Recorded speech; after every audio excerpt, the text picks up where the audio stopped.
Have you ever wondered how the world will go down in flames? Will it be due to zombies, extraterrestrial civilizations, or AI taking over? Nah, turns out it might actually be mosquitoes and scientists causing the chaos. It's funny how things created by nature aren't as threatening as the stuff that doesn't exist naturally. And you know what's on that list? Editing the DNA genome. Experiments with the genetic structure of living organisms can produce completely new species, and no one knows how nature will react to them. Let's look at an example of gene drive. So it all started with malaria mosquitoes. To somehow stop the growth of their population and prevent the spread of malaria, scientists created a gene that magically made mosquitoes only have male offspring. Several insects with this gene transmitted it to others during the mating season, and thus spread infertility. Scientists were able to stop malaria and destroy almost the entire mosquito population. But imagine if something went wrong in the mosquito genome and their population began to increase exponentially. Malaria could spread across all continents and create huge problems for all of us. Now, let's move from the little mosquito problem to a planetary disaster that can be caused by the desire for knowledge, which is deeply embedded in our nature. British cosmologist Martin Rees once said that we lived in the 1st century when human beings could determine the planet's future. It seems that it's so easy not to destroy yourself, but our nature is quite complicated.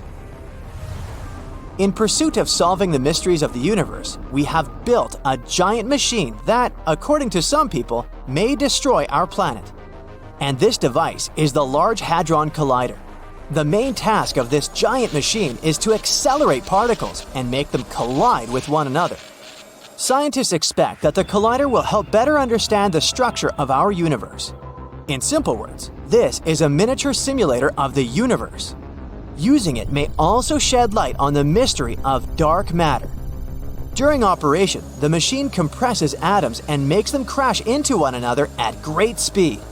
Perhaps this is how our universe appeared. Some people fear that a small black hole may form because of this collision. A tiny particle with a huge weight will pull all objects inside itself. Its mass will grow, but its size won't change much. As a result, it will compress the entire Earth and turn it into a ball measuring a little more than 300 feet across. At the same time, our planet will still have the same weight. A powerful gravitational pull on such a small area of matter can form a black hole that might later swallow up our entire solar system. There are also theories that the Hadron Collider could open a portal to a parallel universe with creepy monsters that would enter our world. But of course, such theories have little to do with science. Scientists have already launched the collider several times, and as you can see, nothing terrible has happened. But there is a small nuance. With each launch, scientists increase the speed of particles. Who knows what will happen when they accelerate them too much? According to Martin Rees, the probability that Earth will become a black hole is very, very small.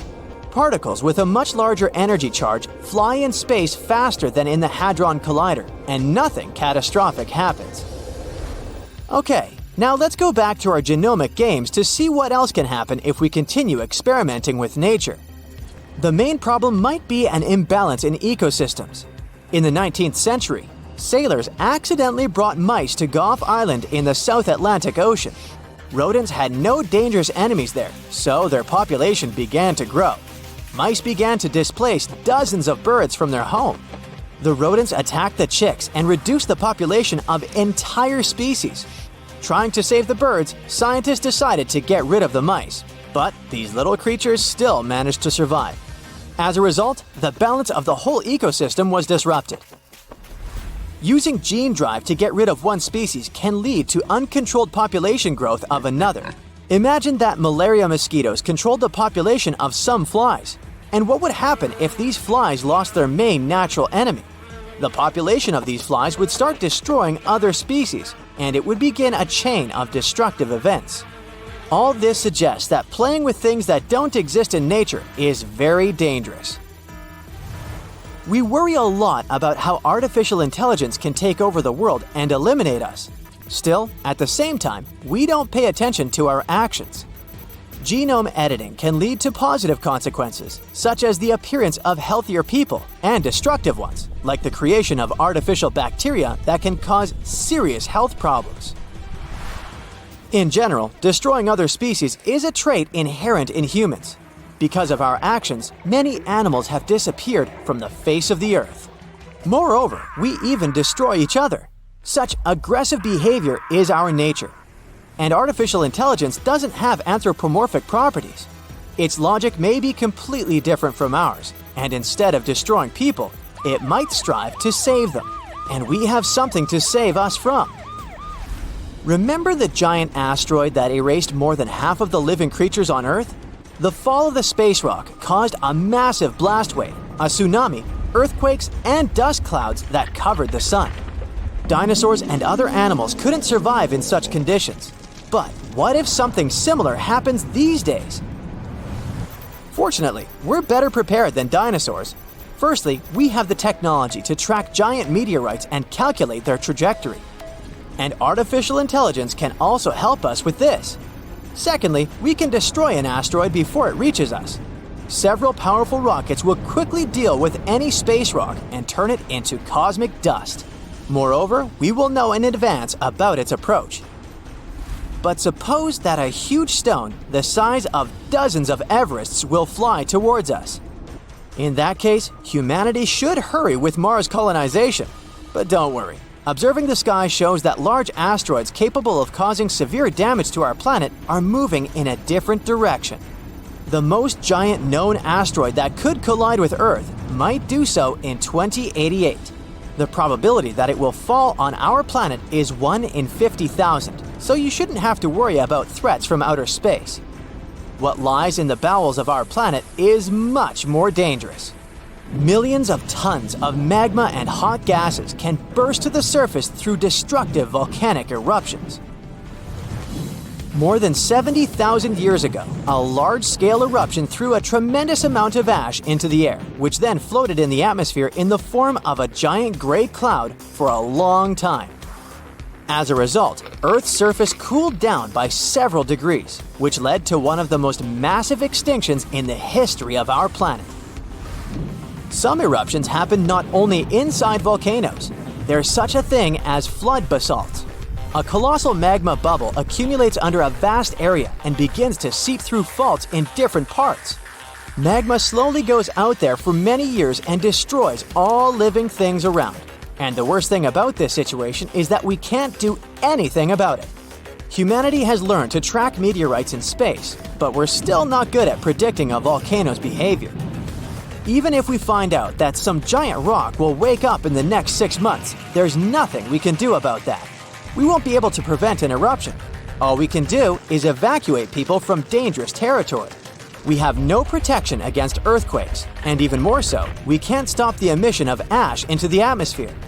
It's possible that artificial intelligence will help us with this in the future, but right now, we're powerless. As you can see, there are several options for the end of the world for humanity, and they're all slightly different from those imposed by pop culture and the media. In the end, is it right to look for threats from space or artificial intelligence? The protective shield of our planet decays and eventually fails. So do our satellites. First, communication satellites in the highest orbits go down. Next, astronauts in low Earth orbit can no longer contact their mission control center. And finally, hazardous, relentless cosmic rays start bombarding everything on Earth, causing havoc and devastation. Are these the terrifying consequences of the planet's magnetic field reversal we're going to face? Right now, as you're watching this video, Earth's north magnetic pole is extremely out of whack. It's so serious that scientists will have to update the global magnetic field model released a mere 4 years ago. Does it all mean that the magnetic pole of our planet will flip soon? Well, be patient, we'll figure it out a bit later. You see, the magnetic pole is moving quite erratically from the Canadian Arctic towards Siberia, and these movements are very unpredictable. But it's normal for the pole to be moving. There are long-term records from London and Paris that prove that the North Magnetic Pole moves randomly around the rotational North Pole over periods of several hundred years. But the most astonishing thing about its movement is that it's speeding up. Around the mid-1990s, the magnetic pole unexpectedly accelerated from a bit over 9 miles to 34 miles a year. And recently, the pole crossed the international dateline, moving toward the eastern hemisphere. The European Space Agency launched extremely accurate magnetic field satellites in 2013. Thanks to them, researchers have superb data they can use not only to make magnetic field maps, but also to update them every 6 to 12 months. That's how they were able to notice that the core field was weakening too. It might be a sign that the planet's magnetic field is about to flip. To understand this process better, we need to figure out how the core field works. Let's say we've got a bar magnet that runs through the center of our planet and has a north and a south pole. This magnet is incredibly strong, representing about 75% of the intensity of our planet's magnetic field at the surface. Our bar magnet is not only moving, but is also getting weaker, by about 7% every century. Admittedly, this bar isn't the perfect representation of the core field. It's more like electric currents generating Earth's magnetic field. Still, this model makes it easier to see what's happening to our planet now. The magnetic field of our planet plays an important role in protecting us from dangerous radiation and geomagnetic activity, which is the product of the interaction between the solar wind and Earth's magnetosphere. Earth's magnetic field also moves. Scientists have been studying and tracking the movement of the magnetic poles for hundreds of years. The historical motions of these poles indicates changes in the global geometry of the magnetic field of our planet, and they may point to the beginning of the field reversal too. That's what the flip between the north and south magnetic poles is sometimes called. You see, if the north magnetic pole moves a bit, it isn't a big deal. But a complete reversal might have a serious impact on the climate of our planet, as well as modern technology. Luckily, such flips don't happen overnight. The entire process stretches over thousands of years. Plus, even though the magnetic pole weakens during a pole reversal, it doesn't disappear completely. So those scary events from the beginning of the video aren't likely to happen to us. The magnetosphere will continue protecting the planet from cosmic rays and charged solar particles, even though there might be some amount of particulate radiation that will make it to Earth's surface. Magnetic fields are generated by moving electric charges. If some material allows these charges to easily move in it, it's called a conductor.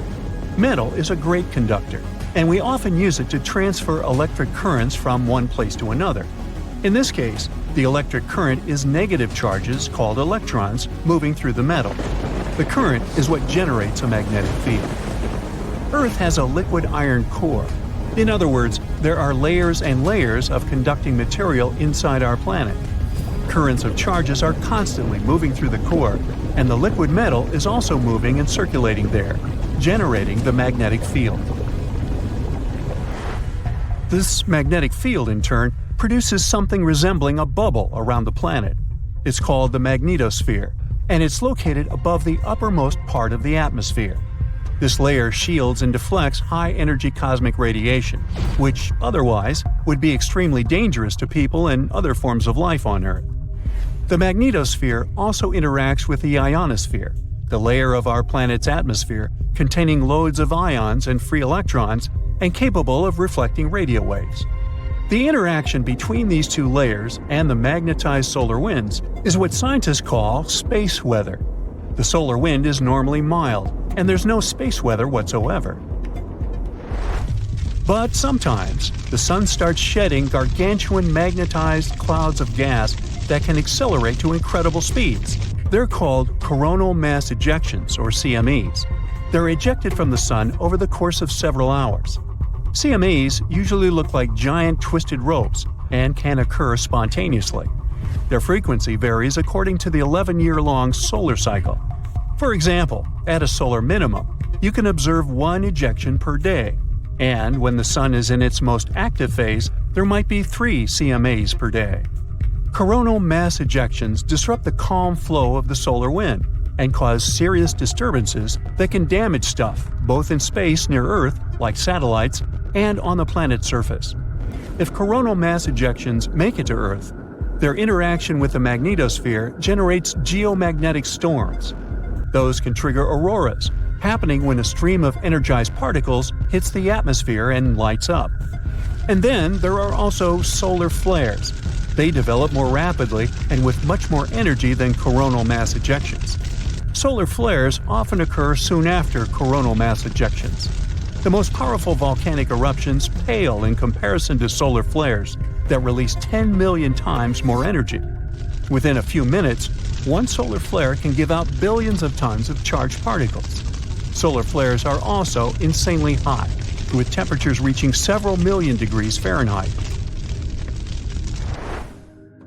Astronomers believe that such bursts of solar radiation happen when the sun's magnetic field gets twisted in some regions. At one moment, all the pent-up energy is released. The star sends out light and particles, mostly electrons and protons. Most solar flares last for minutes, but some continue for hours. A powerful solar storm can potentially cause a devastating global blackout on Earth. If not for the Earth's magnetosphere, the effects of the sun's activity would be much more devastating. Luckily, the magnetosphere deflects most of the solar material hurtling towards our planet from our star at a speed of over 1 million miles per hour. But even so, during space weather events, there's a lot of hazardous radiation near Earth. It can potentially harm astronauts and spacecraft. Plus, space weather can damage large conducting systems, for example, pipelines and power grids, by overloading currents running inside them. Scientists regularly map and track the overall orientation and shape of our planet's magnetic field. To do it, they use local measurements of the field's orientation and magnitude. That's why they've been able to conclude that the location of the North Magnetic Pole has moved by almost 600 miles since the first measurements were taken in 1831. The magnetic field of our planet reverses on a timescale varying between 100,000 to 1 million years. One can tell how often it happens by looking at volcanic rocks at the bottom of the ocean. They capture the orientation and strength of Earth's magnetic field at the time of their creation. So, dating those rocks gives us a good picture of how our planet's magnetic field has evolved over time. From a geological point of view, field reversals happen quite fast, but they are extremely slow from a human perspective. A complete reversal normally takes a couple of thousand years, but during this time, the orientation of the magnetosphere may shift, exposing more of Earth to cosmic radiation. Such events tend to change the concentration of ozone in the atmosphere. In any case, scientists can't say for sure when the next field reversal will happen, but they keep mapping and tracking the movement of our planet's magnetic north. By the way, the Earth isn't the only planet with a magnetic field. Gas giants, like Jupiter, also have a conducting metallic hydrogen layer that generates their magnetic fields. Jupiter's internal magnetic field prevents the solar wind from interacting directly with the planet's atmosphere. You look up and see a bright orange flash in the sky. A bit later, you hear a boom so loud the window panes around you burst into pieces. And then you see it.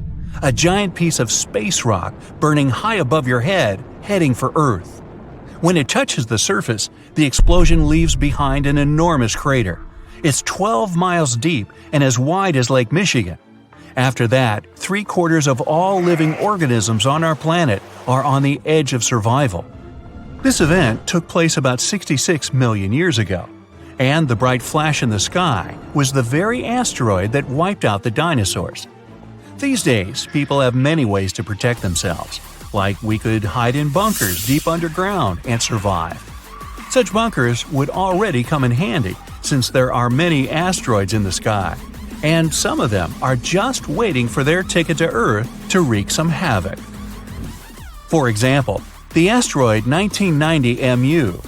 In 2027, it'll come alarmingly close to our planet.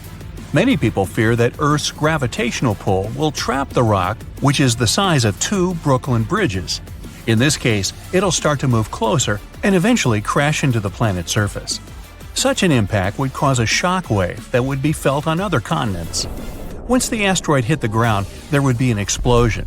It'd be so bright, people would think a new sun appeared right here on Earth. The collision would release a huge amount of energy that would then turn into heat. Everything around the impact site would catch fire.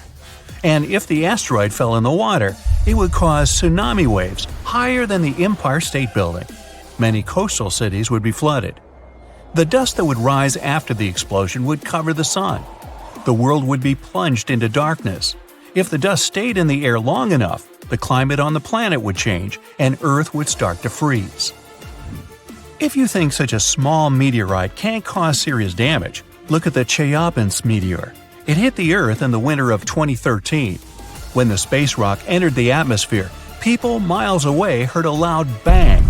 The brightly burning object was approaching the surface at about 11 miles per second. Halfway through the flight, it split into several pieces. This caused several stronger shock waves. When the meteorites hit the ground, it caused a major earthquake, and the aftershock from the explosions shattered the windows of 5,000 buildings. People in 6 cities around the crash site felt the aftereffects of the fall, and this meteorite was only 60 feet wide. Fortunately, the asteroid 1990 MU will move past our planet. We'll be safe. Whew! But the next asteroid to approach Earth is going to be 3 miles wide. It's called 3122 Florence. If this giant hit our planet, it could wipe entire continents off the face of the Earth. In 2017, this space rock got awfully close to us. It could be seen in the sky even with a small telescope. Now, the next asteroid is the biggest one to worry about, 1999 JM8. It's about as wide as Manhattan, and it has an unnerving habit of approaching Earth a bit too close for everyone's liking. A small asteroid named 2020 VT4 got closer to our planet than all others have ever done. In November 2020, it flew over the Pacific Ocean at an altitude a bit smaller than the distance from Los Angeles to Las Vegas. That space rock was about the size of a big car. If it did make it to Earth's atmosphere, it would burn up completely before touching the ground. Falling asteroids and meteorites aren't uncommon on our planet. Luckily, most of them burst into flames and burn up before they enter the atmosphere.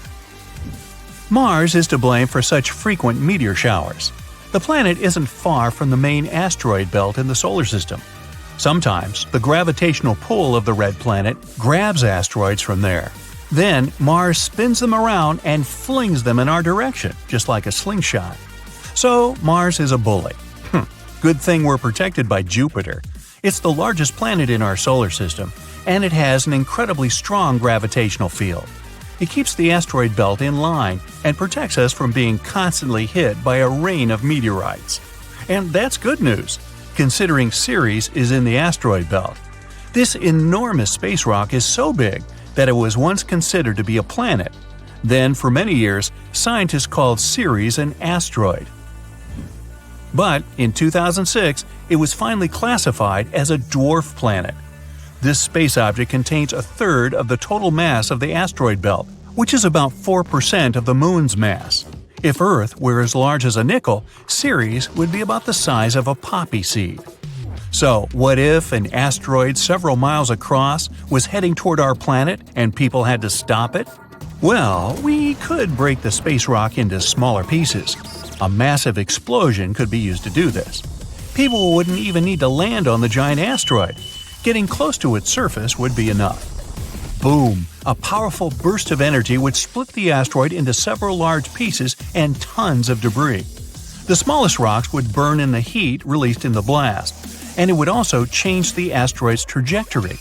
The larger fragments would burn up while entering the atmosphere. All witnesses of this unusual meteor shower would have a chance to admire a beautiful fire show.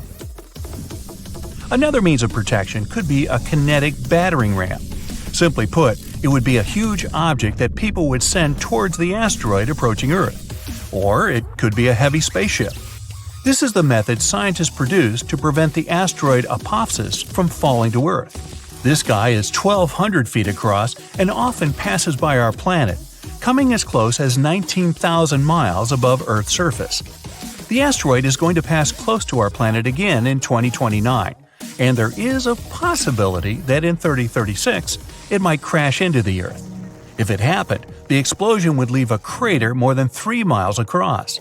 Within 6 miles of the impact zone, all buildings and subway tunnels would be crushed or severely damaged.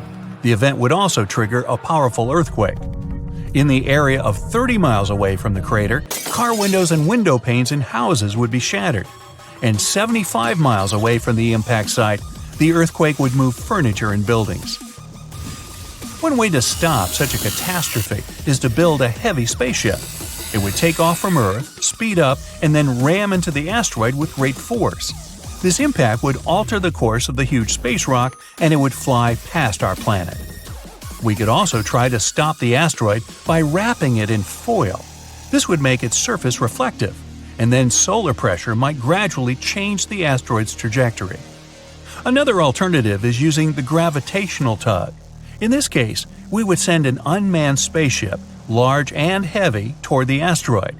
It would fly over the space rock and slowly draw the thing closer with its gravitational pull. A small change, of course, would be enough to make the asteroid fly past our planet. Another way to protect Earth would be to build a system of giant lenses in space. Perhaps you've tried focusing sunlight with eyeglass lenses. Then you know how hot this sunlight can get. Now imagine having many giant lenses that are all directed at one point. Scientists think that focusing such a powerful beam of light on the asteroid would make the rock melt and evaporate, slowly changing its route. And one more way to protect ourselves from the asteroid would be to install several rocket engines on its surface.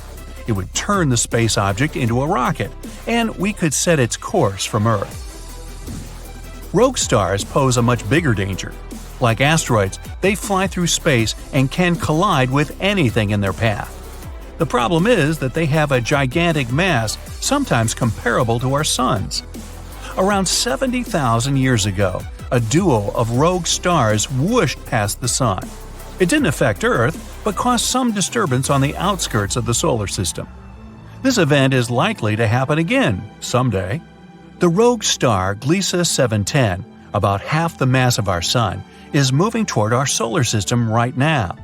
There's a possibility that it'll begin to grab asteroids from the outer asteroid belt and toss them at us. And then, rare meteor showers you can observe these days will become a regular occurrence. But right now, this rogue star is extremely far from our world, and there's a bigger chance that it'll pass by without affecting our peaceful existence. Asteroids flying around is sometimes like a fierce game of dodgeball, where you never know when some of them can go in your direction. So we can just track the situation and hope for the best. To figure out the risks, scientists from different organizations have to study the positions and paths of the asteroids that come close to our planet, especially those that are at least 0.6 miles wide. And the good news is that none of these asteroids will probably hit us for at least the next 1,000 years. Phew! To give us an idea of their power, scientists did an experiment to simulate the impact of such a gigantic asteroid. The energy released from the collision would be a mind-blowing 100,000 megatons. That's like detonating 15,000 tons of dynamite. Also, if such a big asteroid hit us, Earth would cool down significantly because of all that debris that would go into the atmosphere and block sunlight. Plants wouldn't be able to get their fuel in this case, so we'd all be in trouble, both humans and animals. Thankfully, such mammoth asteroid impacts are quite rare. The larger an asteroid, the longer it takes it to collide with Earth. For example, it's estimated that asteroids with diameters of at least 0.6 miles strike our planet about once every 700,000 years. And if we're talking about even bigger ones that are 3 miles wide, well, those are predicted to come crashing down only once every 30 million years. Yay! But hold on. Don't get too relaxed just yet. Astronomers focus on really large asteroids because those are the ones that can kinda doom our planet if they hit us. Yep, you got it right. In a dinosaur kind of way. Even if one of them didn't erase us completely, the damage would still be enormous. So, there are still some asteroids wandering around that we need to keep an eye on to see how they might evolve over time. Scientists have a model of tracking them where they focus on the parts of an asteroid's path that come close to our planet to see if the space rock poses a risk to us. And it seems there might be one asteroid, 7482, 1994 PC1, 3,600 feet in diameter that might pose some danger.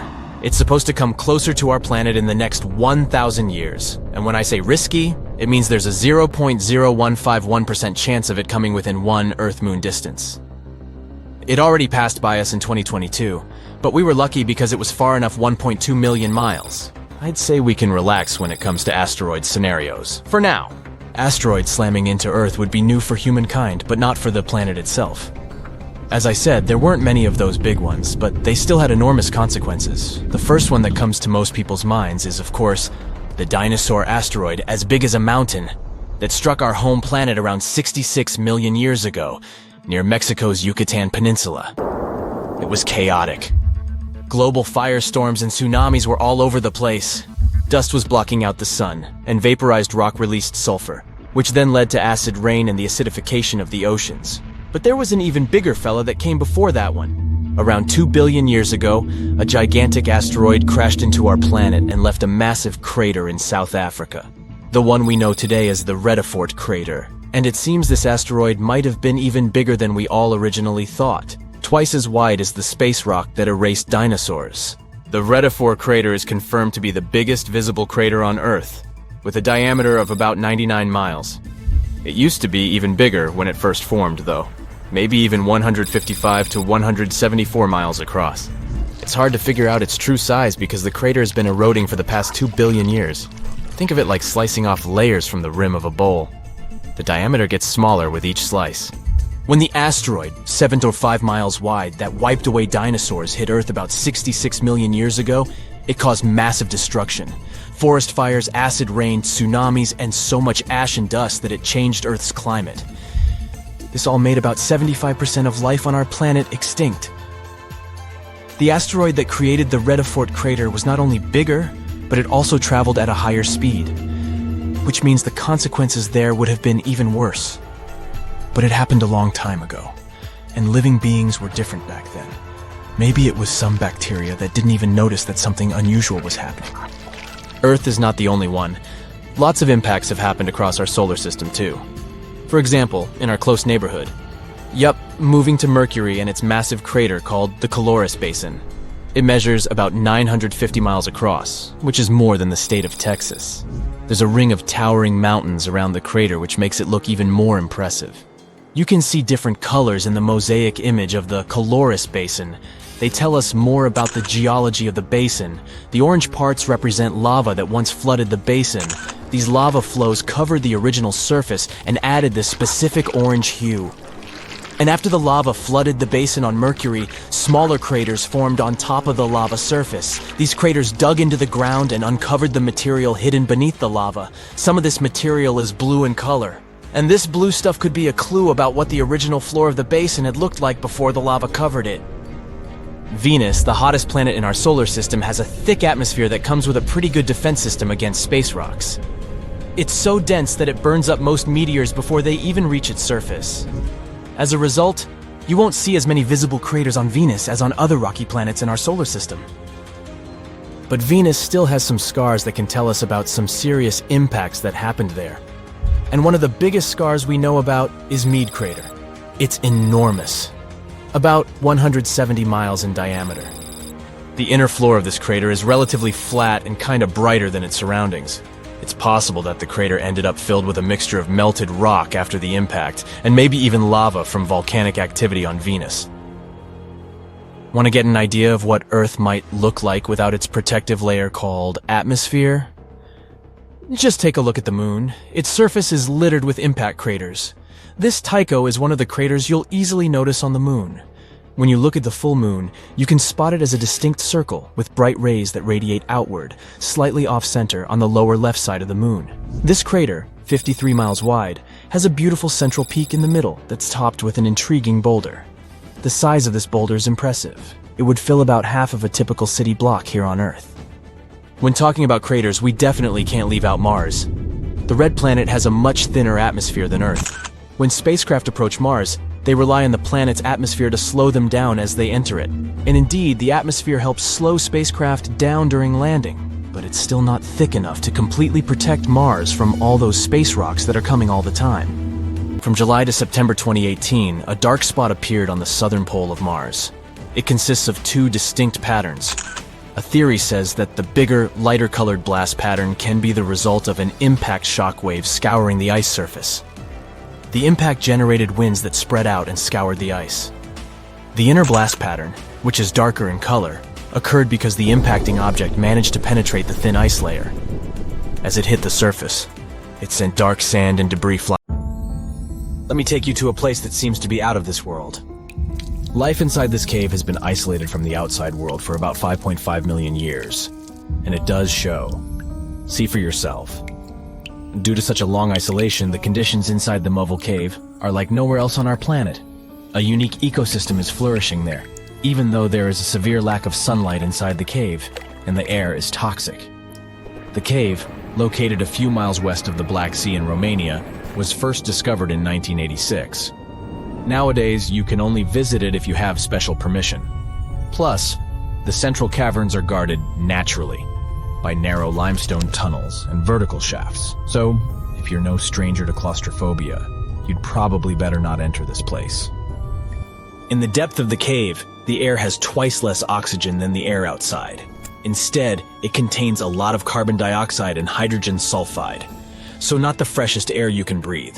It's also pitch black inside the cavern. But despite, or should I say thanks to, this cocktail of extremely harsh conditions, the site is a true goldmine for biologists. Shockingly, life seems to be booming here. In a 1996 study, scientists identified 48 species, and 33 of them were unique to the cave. Most of the creatures inhabiting the cave are tiny, with long limbs and antennae that help them navigate in the dark. They have no vision and lack pigment, and it makes sense.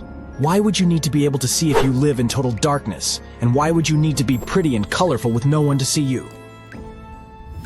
Now, I'm going to take you to another cave. It's no less amazing, but looks very different. This is the Giant Crystal Cave, aka the Cave of the Crystals, in Mexico. These ginormous crystals were found in 2000 by a mining company after the water was pumped out of the cave. Two miners then saw the crystals after entering the drying cave on foot. These awe-inspiring crystals are actually massive gypsum pillars hidden 984 feet underground. They're anchored to the walls and the floor of the scorching hot cave. Scientists estimate that the crystals could have been already growing for 500,000 years. That's why many of them are so long and wide that you can walk across them. Unfortunately, visiting this wonder of nature is impossible at the moment. But maybe it's for the better, since the Giant Crystal Cave is a dangerous place that can easily turn into a trap. For tens of thousands of years, it was filled with groundwater, which was originally pushed upward into the opening by a magma chamber located in the depths of our planet. The magma under the cave kept the water hot, but eventually the temperature of the water dipped below 136 degrees Fahrenheit. As a result, the water started to fill with calcium and sulfate, whose particles began to recombine into gypsum. And then, white-tinted crystals took over the cave. And since they stayed underwater, they were able to keep growing. You don't have to fly to space to take a closer look at a black hole. Scientists have found something very similar to black holes in the southern Atlantic Ocean. A black hole has such an enormous gravitational pull that once something gets pulled inside, it doesn't have any chance to escape.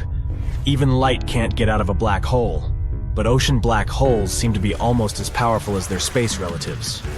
But instead of catching the light, they do the same with water.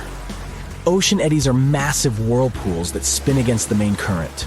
They usually swirl billions of tons of water, and most of them are larger than a city. These whirlpools are so powerful that nothing trapped by them can escape. But the scariest thing is that you might not even notice heading into one of them. These things are so huge that you won't spot their boundaries until it's too late.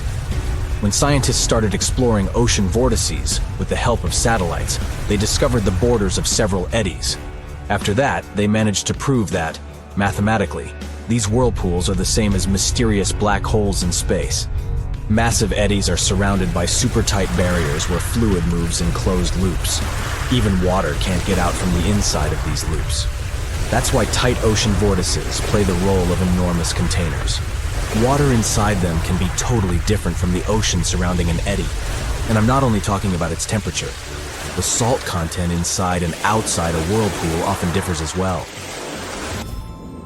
On the thin Curonian spit splitting the Baltic Sea from the Curonian Lagoon, there is one of the most bizarre places on Earth. Locals call this area the Dancing Forest because pine trees in this forest have shockingly unusual shapes. They twist in spirals and circles along the ground. There are some theories why it could be happening, of course. Some people claim that huge amounts of positive and negative energies once clashed in that spot. More down-to-earth individuals believe that the reason is geological. Sandy soil in the area is too unstable to hold trees growing upright. The most popular is the idea that strong winds blowing from the water influence the shape of the trees. In any case, experts haven't come to the final conclusion yet. Look at these underwater crop circles. For the first time, they were spotted in 1995, close to southern Japan's coast. Local divers called these 7 feet wide structures mystery circles. The enigma had been plaguing many minds for almost 16 years until the culprit was finally caught. Imagine the researchers' surprise when it turned out to be a male pufferfish. The fish needs a bit more than a week to build one circle, and the aesthetics are obviously crucial. A male is swimming inside the circle, digging valleys in the sand with its fins. But that's not all. The fish also use shells and corals to decorate particular parts of their circles.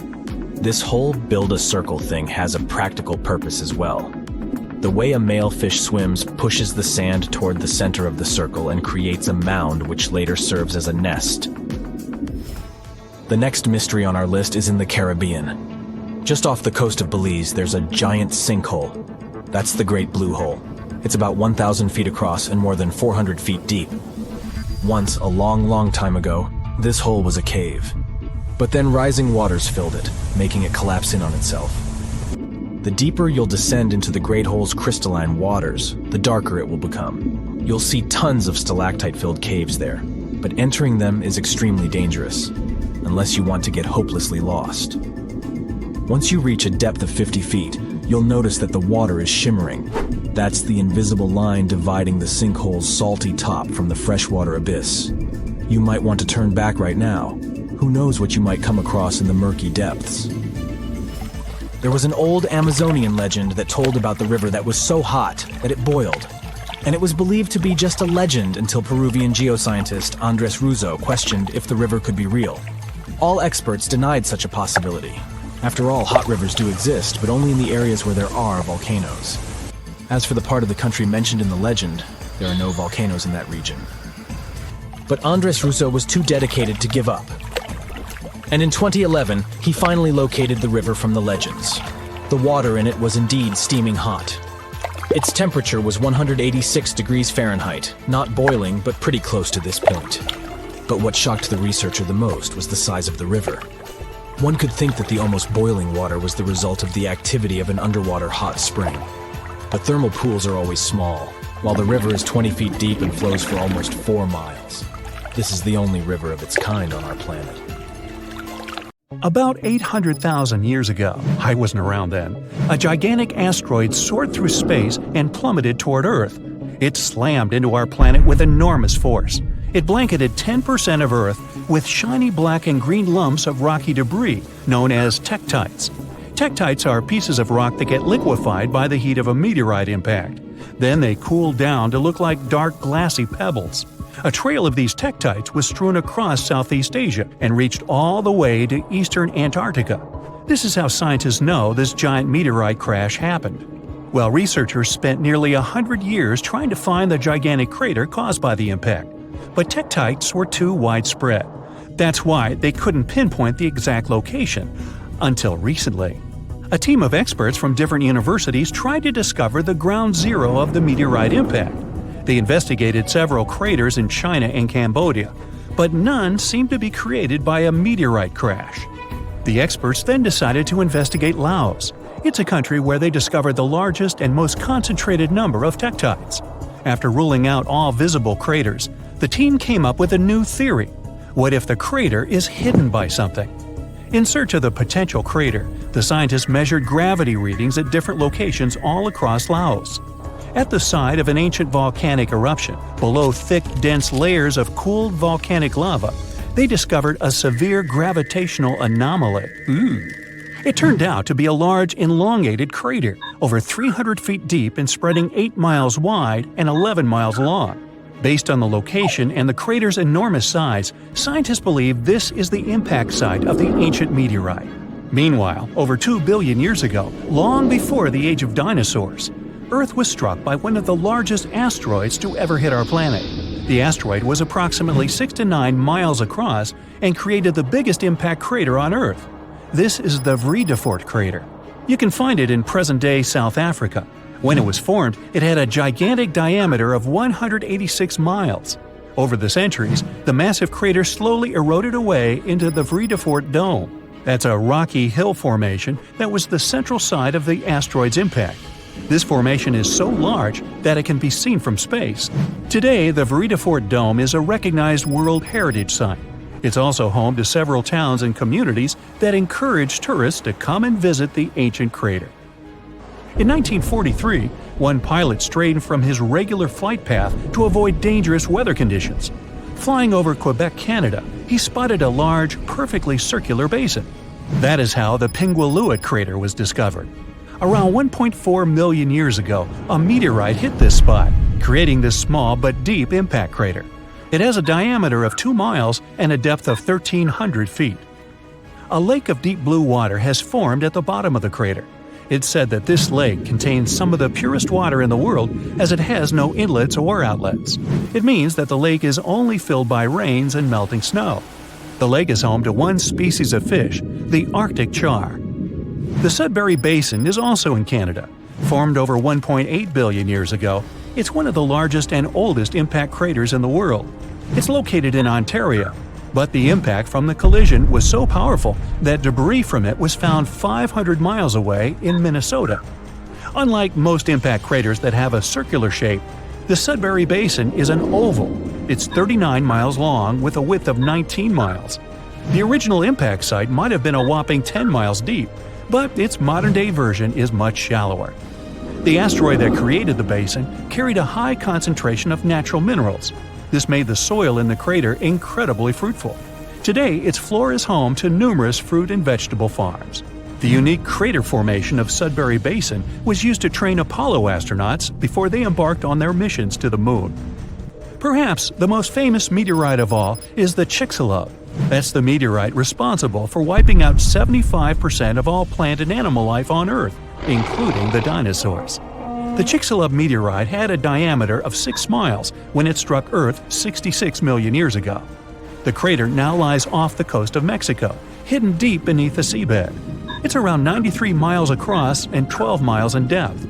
Recently, scientists managed to drill deep down into the highest peak of the impact crater to collect rock samples. They discovered that the disappearance of dinosaurs wasn't caused by the giant size of the meteorite or the scale of the blast. It was because of the exact location where the Chicxulub hit Earth. The meteorite struck part of our planet that was densely filled with a mineral compound called gypsum. It's a soft sulfate mineral that is typically used as a fertilizer. The collision blasted so much sulfur into the air that it blocked out the sun. This caused the prolonged dark winter that doomed the dinosaurs.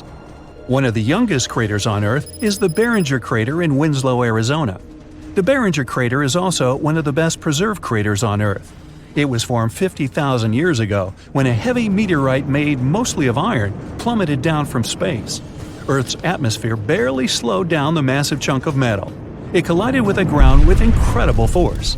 The meteorite vaporized upon impact, leaving very few remains. The crater left by this powerful explosion was named after the man who identified it in 1903. It was a mining engineer named Daniel Barringer. The diameter of the crater is 3,900 feet and it goes 560 feet deep. The Barringer family still owns the impact site to this day.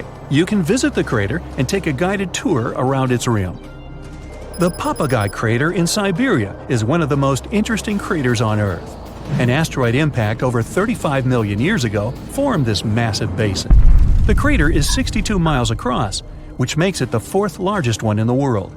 This crater is unique as it's home to one of the largest diamond deposits in the world. The intense pressure from the collision transformed the graphite at the impact site into diamonds.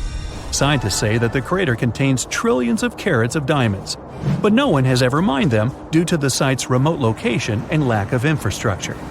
In the year 1530 BCE, a meteoroid entered Earth's atmosphere before shattering into pieces. The meteorite's burning fragments rained down on Earth and crashed into the planet's surface. As a result, a group of craters appeared on a small Estonian island, Saaremaa. The largest crater is a 360-foot wide perfect circle. It's 70 feet deep and filled with blue water. 8 smaller craters that appeared during the collision can be found within a half-mile radius of the largest crater.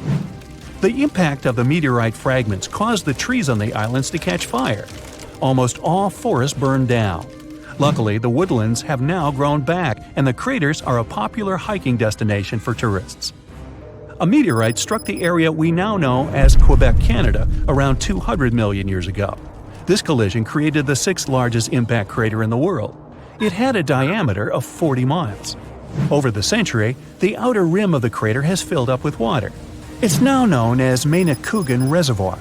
The impact crater lake is so large it can be seen from space, and its strange shape gave the lake its nickname, the Eye of Quebec. The oldest meteorite crater in the world is in Western Australia.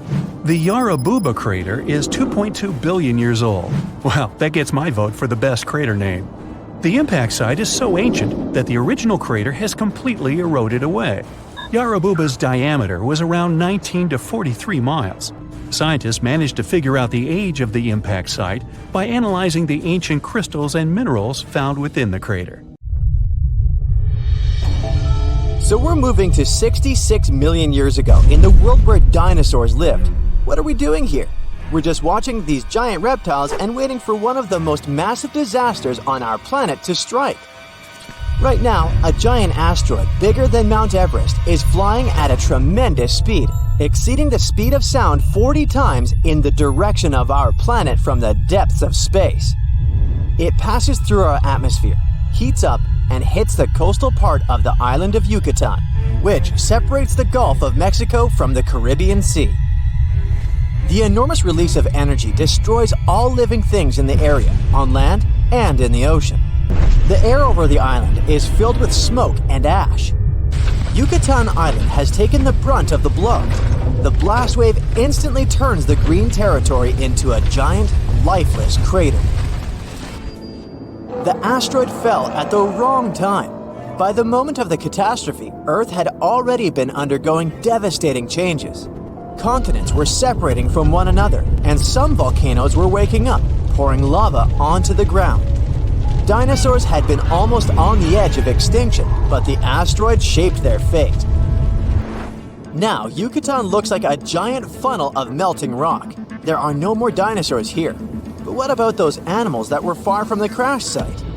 The noise from the explosion was so loud that pterodactyls hanging out far from the crater flew up into the sky in fear.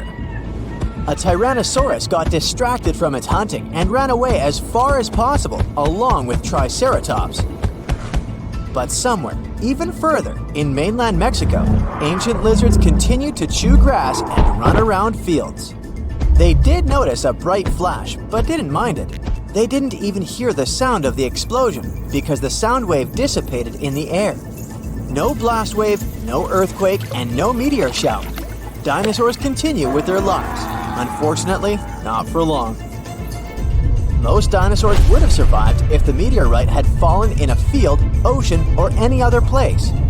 Perhaps today, we would see them in nature reserves, but the meteorite fell in the most unfavorable place. According to studies, the giant rock had a 1 in 10 chance to destroy dinosaurs, and it took this chance. It wasn't a soft landing. The stone didn't slip on the ground, but hit the rocky terrain like a giant hammer. The catastrophe wasn't limited to a blast wave and a crater. The asteroid fell into large stalks of flammable materials. Simply put, the space rock got into a giant vat of combustible substances. This provoked a drop of millions of tons of soot and ash into the air. The fire quickly spread throughout the island, emitting black smoke into the sky. Dinosaurs living hundreds of miles away from the site are getting nervous. Feelings of anxiety are growing. Their inner instinct of self-preservation signals that disaster is coming. The sky becomes gray and darkens. Black clouds cover the sun and reflect the light. However, these are not just regular clouds, but volcanic ash. The asteroid fell at the most destructive angle. It also hit the coastal part, so the destruction reached the seabed filled with sulfuric acid. And now it's all coming out. Toxic fumes get mixed with incandescent ash, soot, and metals the meteorite contained. A fiery hot cloud emits acidic smoke that is very harmful to health. And this cloud, driven by the winds, grows and stretches all over the continent. It's getting cold on the ground. Plants, grass, and trees are quickly withering. The green valley, saturated with life, becomes gray and lifeless, which leads to an imbalance in nature. Most dinosaurs can't get fresh grass and leaves. This problem also affects predatory reptiles since the number of herbivorous lizards significantly decreases. Animals start to freeze and starve. They move away to search for some food and find a warm place, but it's too late because a poisonous firestorm is approaching them quickly. Dinosaurs try to hide in burrows and caves. Some lizards are looking at the sky, which is getting darker each second. A tiny sparkle slowly falls from a black, fiery cloud. This is a particle of hot ash. It drops to the ground, touches the dry leaves, and sets them on fire. Millions of such particles fall to the ground. The forest flares up like a match. The smoke from the burning trees rises and becomes part of the expanding ash cloud. The more the fire spreads, the larger the ash cloud becomes. Sulfuric acid vapors mix with molten metal particles and fall to the ground as poisonous droplets. Acid rain corrodes vegetation and poisons the soil. Flying lizards rise into the sky and enter the center of the firestorm.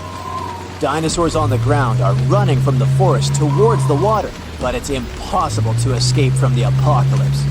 The scale of the disaster is increasing exponentially. While acid rain and firestorms destroy one part of the continent, the coastal side faces another problem. The fall of the meteorite caused a giant tsunami. It hits the shore and floods large areas of land. After the massive explosion, the first wave forms. It could quickly destroy modern-day New York.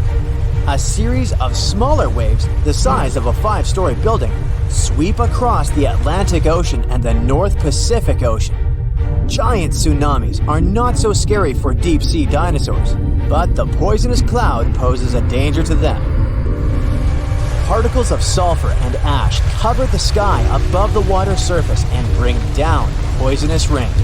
Seaweed and phytoplankton don't survive it. Thus, millions of fish face the threat of famine. This causes huge problems for the whole food chain in the ocean. Giant sea lizards can't survive either. The meteorite created a domino effect that put the entire continent under threat of extinction. A few weeks have passed. The ashes have settled and cooled down. The fires are over, and the air has become cleaner. The sun is finally peeking through the clouds. But the planet looks different now. Giant lizards don't exist on the planet anymore. Green forests have turned into gray fields. Fortunately, not for long. The seeds of plants and trees have survived the apocalypse and are now blooming with renewed vigor. Nature is filled with colors again. Little creatures similar to rats have been hiding in the ground and have also survived.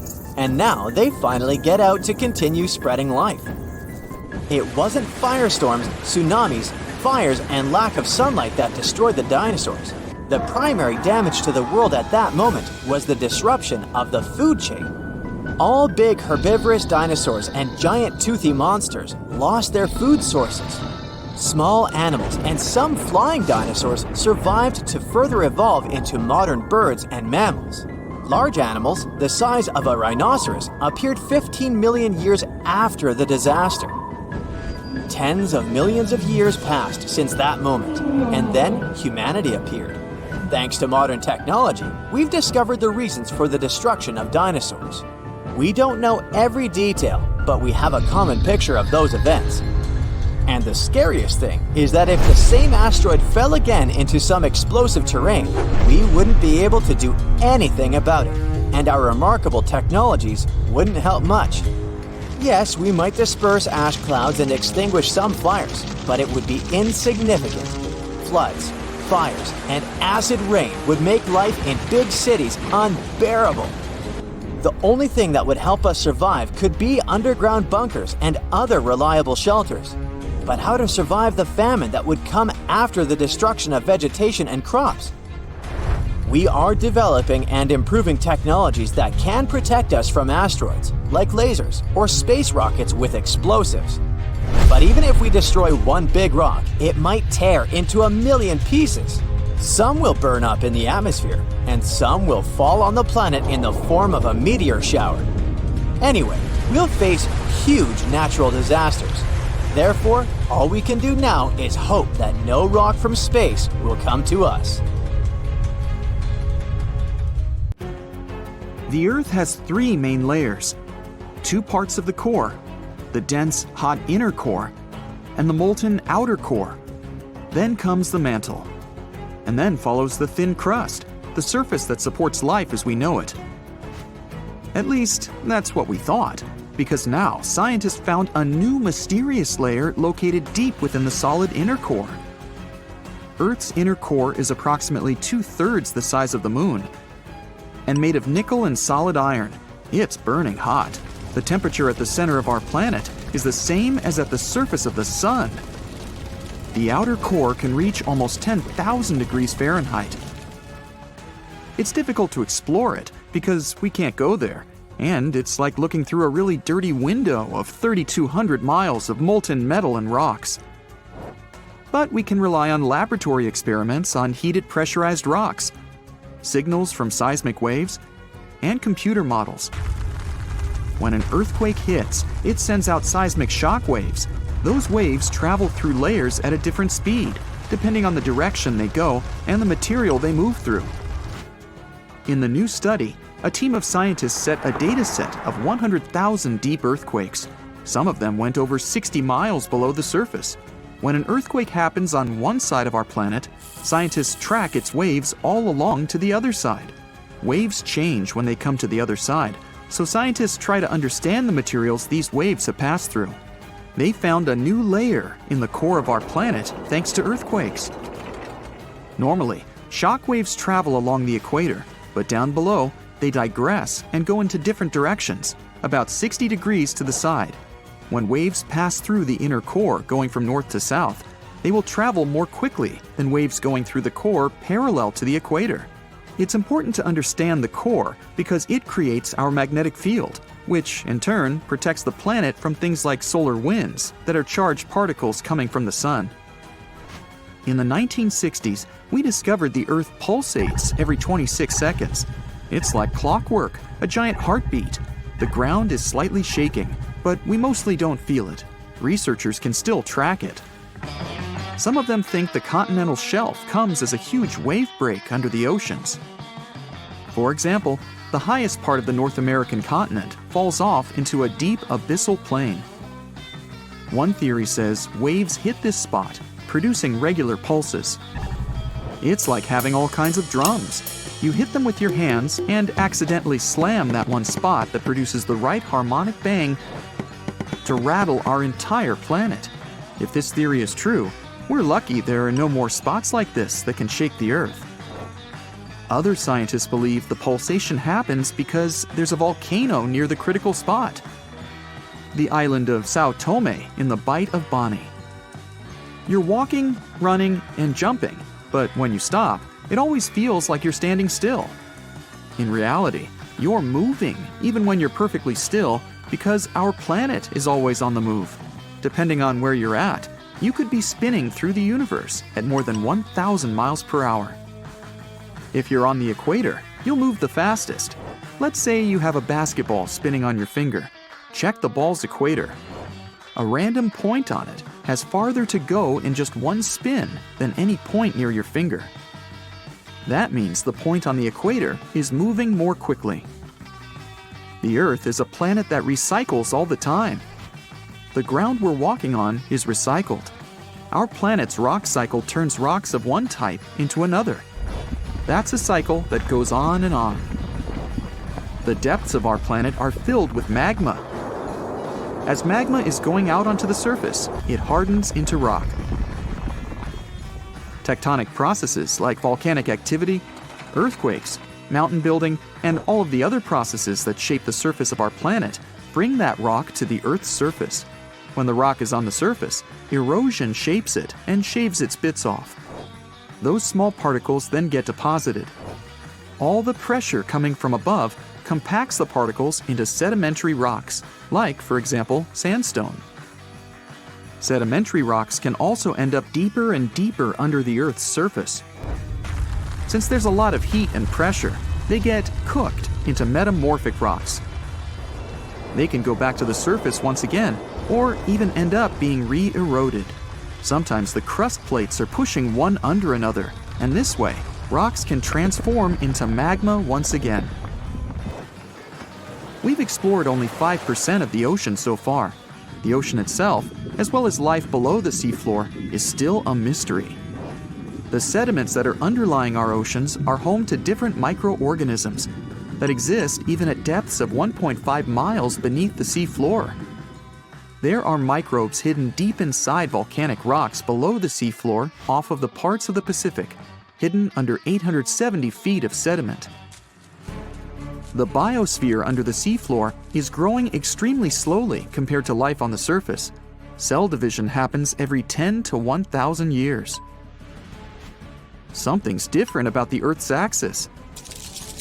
Climate changes and melting glaciers, mostly in the regions like the Himalayas and Alaska, made the axis shift. Our planet has two kinds of poles. Are the south and north magnetic poles. They affect things such as drift and navigation.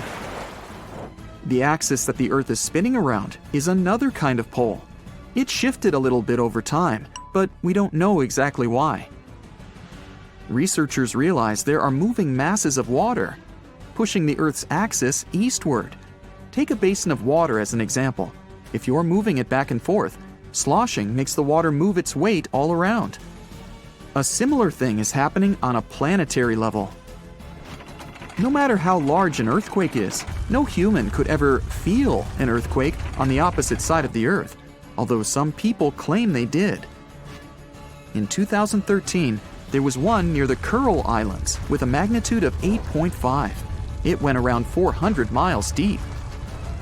It was so strong, people in Australia reported they could feel the ground shaking. The strongest earthquake happened in Chile in 1960 with a magnitude of 9.5. The rupture zone stretched from 311 miles to almost 620 miles along the country's coast. Earthquakes with a magnitude of 10 or higher can't happen. The magnitude depends on the length of the fault where it occurs. The longer the fault, the bigger the earthquake. A fault is a break in a part of the planet's crust. It has rocks on both sides, and they move past each other. We haven't found a fault long enough to generate earthquakes with a magnitude of 10 or more. If it happened, it would extend around most of our planet.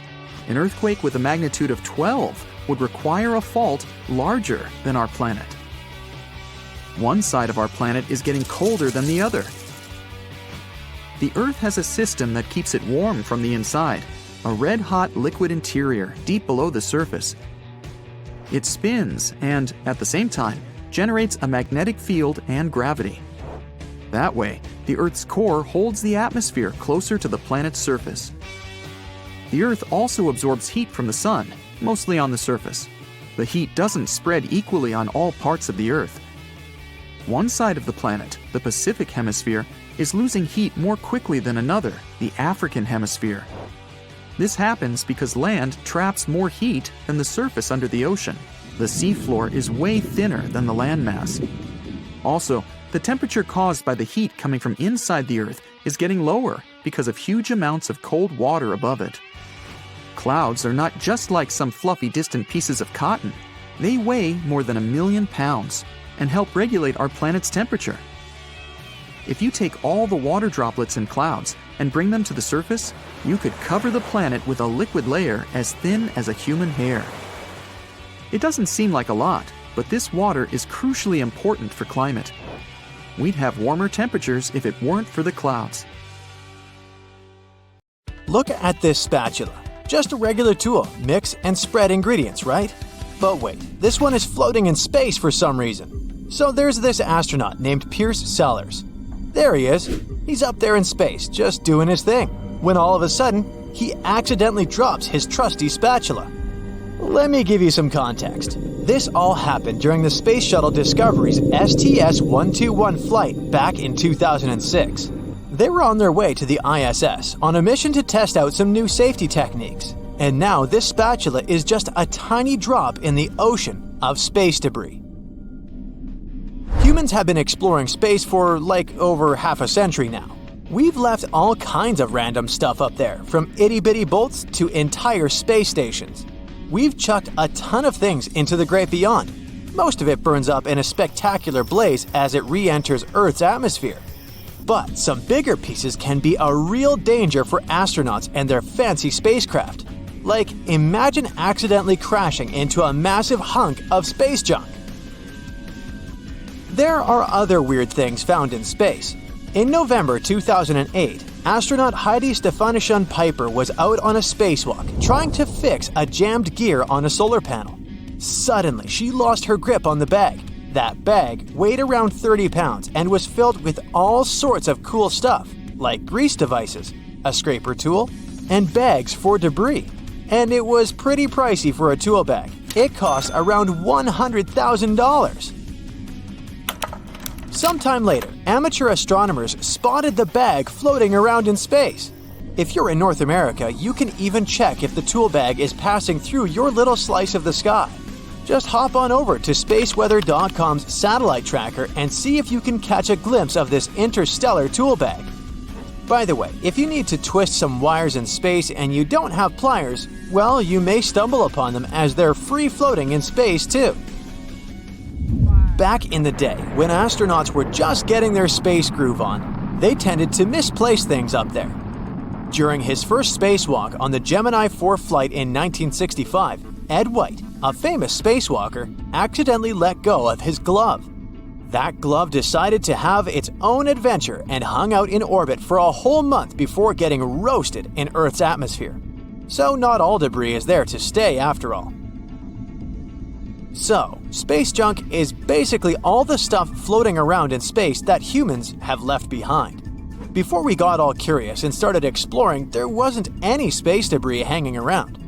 Imagine space junk as a little kid who just learned how to walk and play with their own toys. When they couldn't walk yet, it was easy for the person watching them to keep the play area clean. They were in charge of taking out the toys and putting them away. But now that the kids can walk, they can grab as many toys as they want and make a huge mess on the carpet. Well, it's kind of the same with us humans exploring outer space. We've sent all sorts of cool gadgets, like cameras, rovers, and rockets to check out what's out there. But we haven't really thought about bringing them back to Earth. And that's where the problem comes in. All this space junk floating around could mess up outer space, and even our planet. When we think about outer space, we often imagine vast open spaces that are yet to be fully explored. Humans have only discovered a tiny 5% of the universe. But here's something they might not always consider: the impact of all the cool gadgets they send out there. Believe it or not, as of May 2022, we've got more than 5,000 satellites orbiting Earth. Over 5,000 opportunities for these machines to go haywire, get lost in space, or even worse, create a bunch of debris that could harm both outer space and our lovely planet.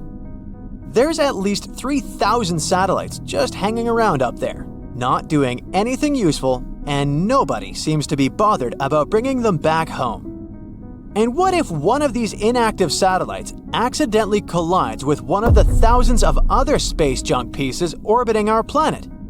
It will result in a catastrophic disaster. We're talking about a crazy release of toxic substances that could wreak havoc on our poor Earth. Space junk can mess things up for scientists trying to make important discoveries. It's not just floating around aimlessly in space or posing a threat to Earth. It can hinder their chances of success.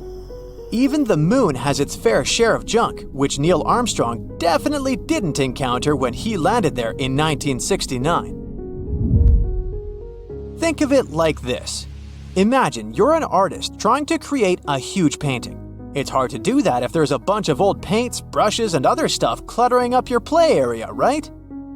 Well, it's the same deal for scientists trying to set up camp and use new technologies for advanced missions and space exploration. They need a clean and organized space, just like you need a tidy work area. Otherwise, it's chaos. So here's the deal with space junk.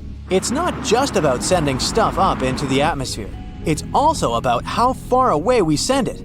You see, when satellites are sent over 22,000 miles into the atmosphere, it becomes a real problem to retrieve them and bring them back to Earth. And that leads to even more space junk floating around up there. Now, I know what you're thinking. How long will it take for space junk to become a major problem? Well, it might still be a few more years before it messes things up in outer space. But hey, that doesn't mean it's not a threat to satellites we have up there right now. Those poor guys are at risk of getting damaged, destroyed, or even leaking toxic stuff because of all that junk. So, space debris isn't just a problem for space exploration, but it's also a problem for us Earthlings, even though it's floating thousands of miles above us.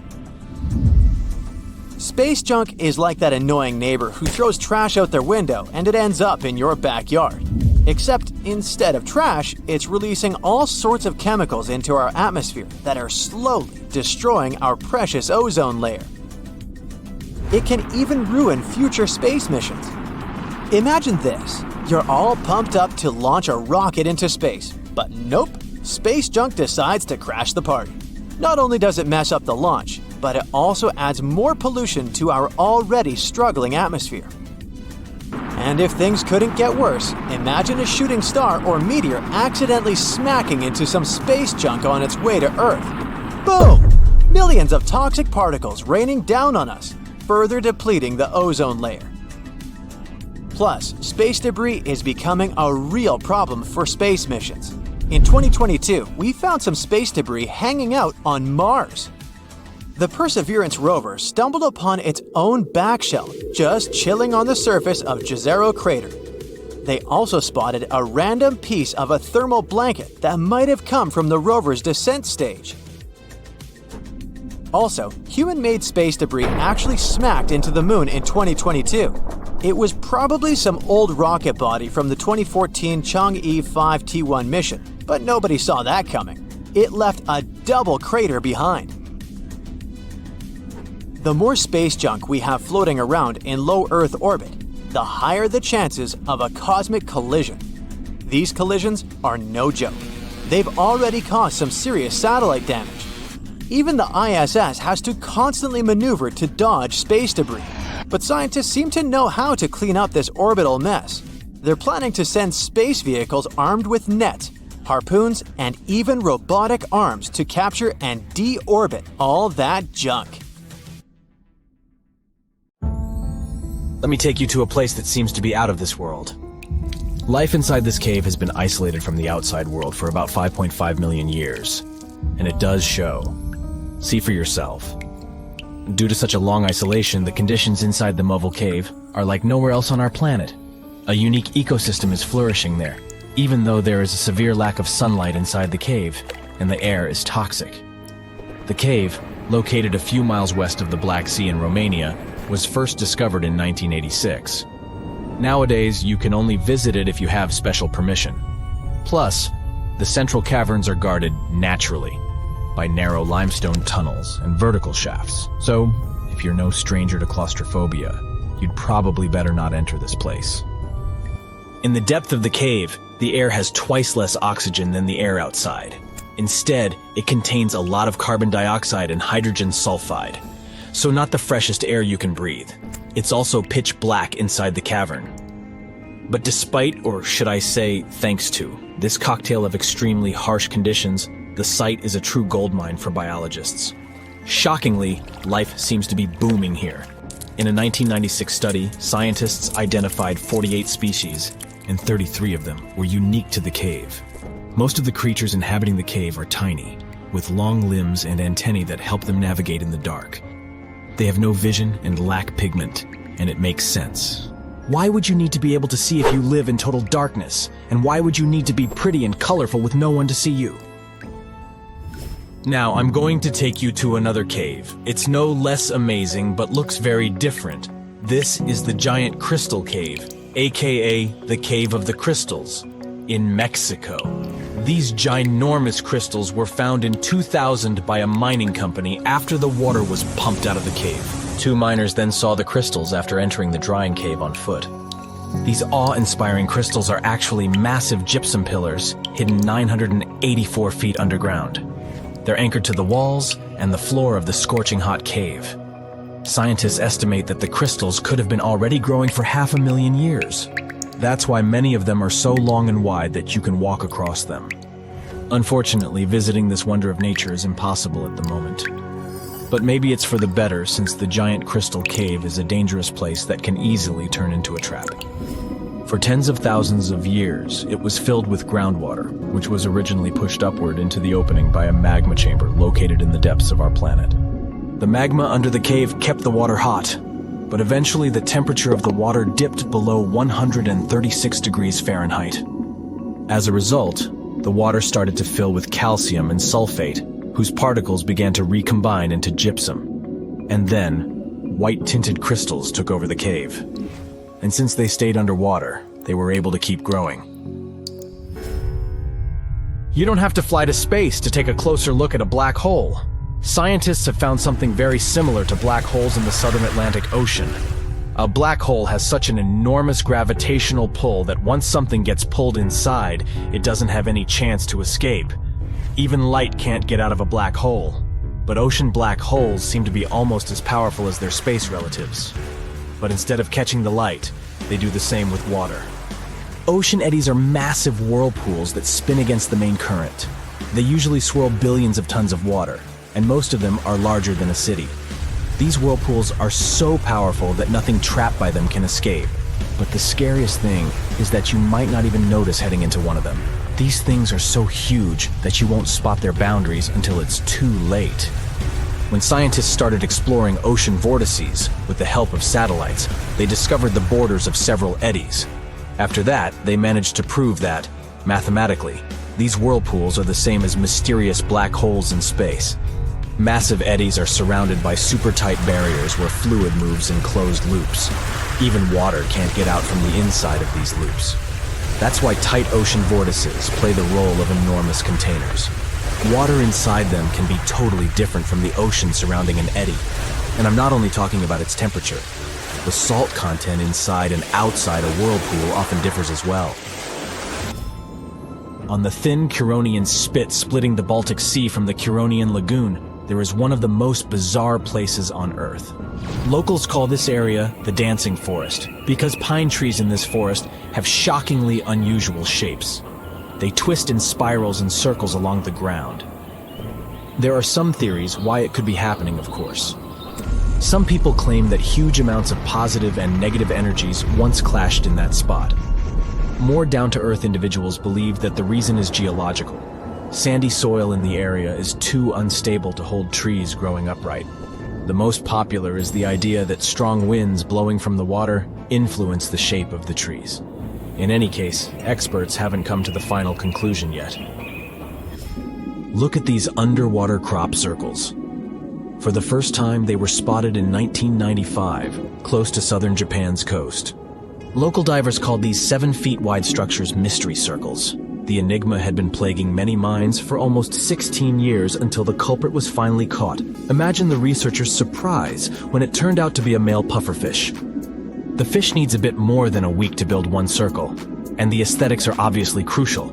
A male is swimming inside the circle, digging valleys in the sand with its fins. But that's not all. The fish also use shells and corals to decorate particular parts of their circles.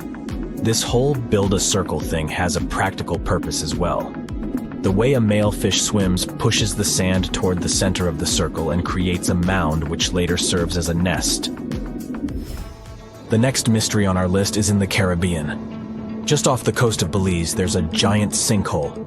That's the Great Blue Hole. It's about 1,000 feet across and more than 400 feet deep. Once, a long time ago, this hole was a cave. But then rising waters filled it, making it collapse in on itself. The deeper you'll descend into the Great Hole's crystalline waters, the darker it will become. You'll see tons of stalactite-filled caves there, but entering them is extremely dangerous, unless you want to get hopelessly lost. Once you reach a depth of 50 feet, you'll notice that the water is shimmering.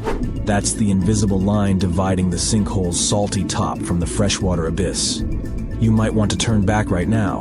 Who knows what you might come across in the murky depths? There was an old Amazonian legend that told about the river that was so hot that it boiled. And it was believed to be just a legend until Peruvian geoscientist Andrés Russo questioned if the river could be real. All experts denied such a possibility. After all, hot rivers do exist, but only in the areas where there are volcanoes. As for the part of the country mentioned in the legend, there are no volcanoes in that region. But Andrés Russo was too dedicated to give up. And in 2011, he finally located the river from the legends. The water in it was indeed steaming hot. Its temperature was 186 degrees Fahrenheit, not boiling, but pretty close to this point. But what shocked the researcher the most was the size of the river. One could think that the almost boiling water was the result of the activity of an underwater hot spring. But thermal pools are always small, while the river is 20 feet deep and flows for almost 4 miles. This is the only river of its kind on our planet. Pretty soon, you'll be able to charge your phone in your pocket while walking around the house. And meanwhile, your electric car will refuel while just standing in your driveway. Power will run to all your gadgets through the air without any wires whatsoever. I know it sounds a bit sci-fi, but scientists have figured out how to do it. Don't worry, they're not going to zap electricity through the air like lightning. Instead, they'll use something much safer: magnetic fields. Let's say you have a special coil of wire that makes a magnetic field when it gets power. If you bring another coil close to it, that second coil absorbs the energy and turns it into electricity. That means you can power things without plugging them in, like a light bulb that turns on all by itself. And according to scientists at the World Health Organization, these magnetic fields are completely safe. Now, I suspect you've already used an early version of wireless electricity. When you place your electric toothbrush on its charger or the phone on the charging mat, electric energy jumps between them. There's a special coil inside the charger that creates an invisible spinning energy field when it gets electricity from the wall. The toothbrush or phone has another coil inside it that catches this energy and turns it back into electricity to charge the battery. This is called electromagnetic induction, but this method only works for short distances and wouldn't be useful for powering your entire house. Some companies are already working to make this technology perfect and accessible. One company has invented their method to send power through the air called air cord. They use it in real-life products. One cool example is tiny video screens placed next to products in supermarkets with changing images. These screens don't need batteries or power cords. Another gadget that's running on this tech is a smart lock designed by the same company. Normally, smart electronic locks need powerful batteries, but this one stays powered without a battery and gets energy from a wide-charge transmitter in the ceiling. That transmitter is like an invisible power outlet. It works similarly to a TV remote, where you use an infrared beam to control the gadget from a distance. In this case, the transmitter takes electricity and sends it to all gadgets that need power as an infrared beam. The transmitter analyzes each device to see how much power it needs, just like a Wi-Fi router manages the internet for different devices. If no devices need power, the transmitter goes to sleep, but it wakes up now and then to check if anything needs charging. Nikola Tesla, a brilliant inventor and electrical engineer who made significant contributions to the development of electricity, would be really happy to see all this come true. He believed he could build a system that would transmit electricity and communication signals through the Earth's ionosphere all over the world. To prove his idea, he built a special Wardenclyffe Tower in New York. His plan was to use the Earth itself like a giant electrical circuit. In 1899, Tesla traveled to Colorado Springs, known for its big thunderstorms. He built a lab there to test his wireless electricity ideas. The high altitude and frequent lightning storms made it the perfect place for his experiments. Then he returned to New York, and with money from a wealthy investor, he started building the Wardenclyffe Tower. Tesla placed iron rods and copper plates under the tower to help send power through the Earth. There would be a huge metal dome on top of the tower. By 1902, the tower and lab were mostly built, but Tesla ran into funding problems. The Wardenclyffe Tower never worked as Tesla had hoped, and in 1917, it was torn down and sold for scrap. In any case, Tesla's idea only worked for short distances.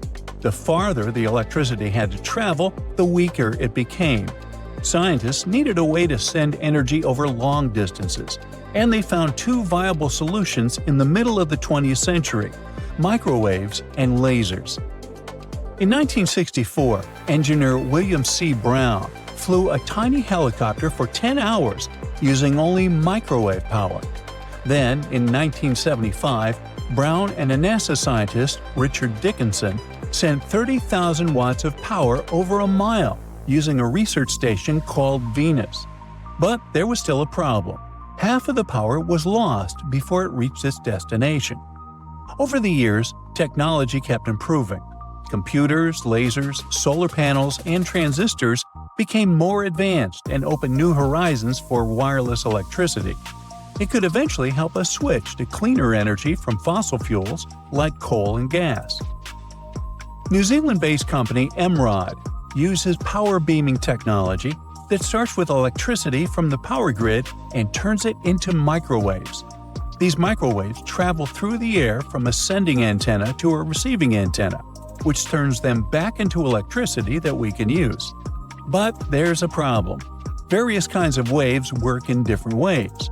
Microwaves can travel long distances without losing much power, which makes them great for sending energy to remote islands or factories. But if you try to send microwaves all the way from space, you'd need a receiver the size of a city. Lasers can make the energy beam smaller and more focused, which means the receiver can also be tiny. But lasers can be blocked by things like clouds, fog, or dust. Right now, power beaming won't replace power lines over huge distances, but it could be used for smaller projects like charging flying taxis and delivery drones in the sky, powering robots in cities and factories, and replacing backup generators during emergencies. Countries all over the world are investing in power beaming. Europe is focused on clean energy. The Japanese Space Agency hopes to have a giant solar power station orbiting Earth, collecting sunlight and beaming electricity down to us by the 2030s. This space station could send 1 gigawatt of energy, as much as a big nuclear power plant produces in a year. The space power station is still a work in progress, but the technology is getting better and cheaper. So, in the future, we might have a world where there are no more tangled wires, no more ugly power lines, and even free electricity for everyone. Japanese scientists are now working on another groundbreaking tech, a special machine that can turn sunlight and water into hydrogen fuel. This clean energy source could one day power cars, homes, and even entire cities. The current reactor is as big as a small house. It works by using photocatalytic sheets, which act like tiny solar panels that absorb sunlight and trigger a chemical reaction. This process splits water molecules into oxygen and hydrogen. It allows the hydrogen to be collected and used as fuel. Right now, the process isn't efficient enough to produce hydrogen on a large scale. Most existing methods of making hydrogen still rely on fossil fuels. But the scientists behind this new reactor found a better way. Instead of breaking water apart all at once, which wastes energy, their machine does it in 2 steps. First, it separates oxygen, then it collects hydrogen to make the process smoother and more effective. The team used a special photocatalyst that responds to UV light, and they found that under natural sunlight, the solar energy conversion efficiency was 1.5 times higher than in the lab. In some places with stronger sunlight, the efficiency could be even greater. But still, at its current stage, the reactor only reaches about 1% efficiency, which is far too low for commercial use. Scientists believe that for this technology to become practical, they need to increase efficiency to at least 5%. To make this happen, they need better photocatalysts and larger reactors, and they would also need to find safe ways to handle a tricky byproduct, which is a highly flammable gas created during the process. But if they can boost efficiency, many scientists and companies will start mass-producing this technology, leading to clean, renewable hydrogen energy on a large scale. Put on your woolen hats, find the warmest mittens, and go buy the thickest blankets. The next ice age might be just around the corner. And the trigger is much more shocking than anyone might have expected. What's even worse? We have no control over our bitterly cold future. Earth's climate has been on a wild ride for millions of years. It's been warming up, freezing over into ice ages, then heating up again to the more normal temperatures we know today. These cycles, called quaternary ice ages, are part of a much longer pattern of global freezing and thawing.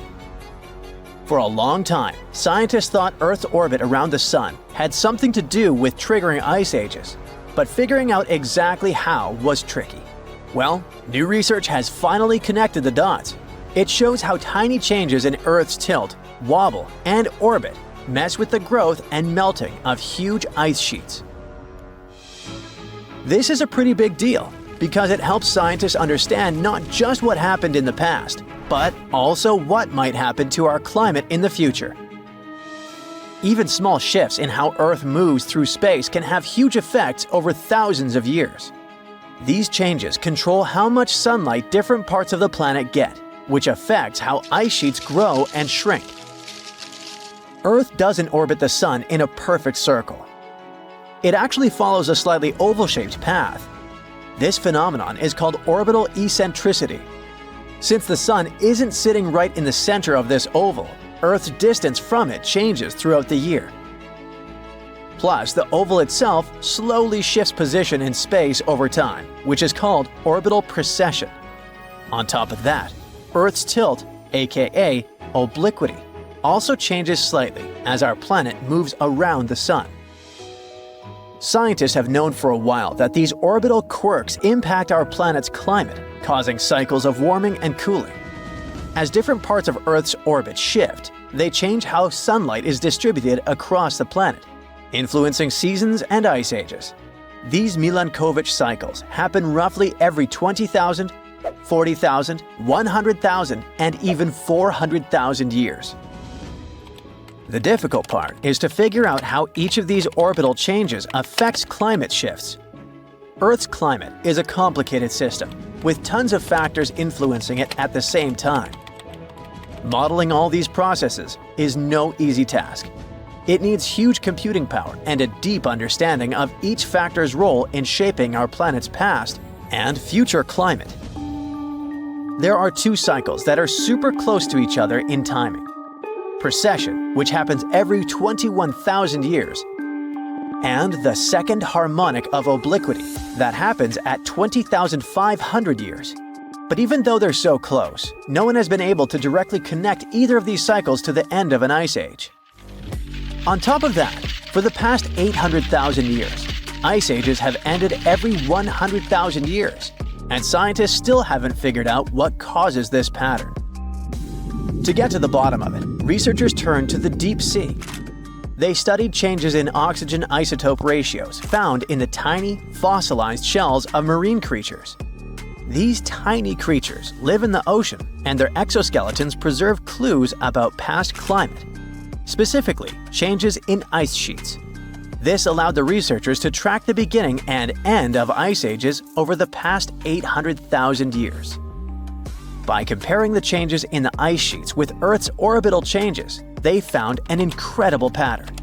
The key moments when Earth moved between ice ages and warmer periods were perfectly lined up with specific relationships between precession and obliquity.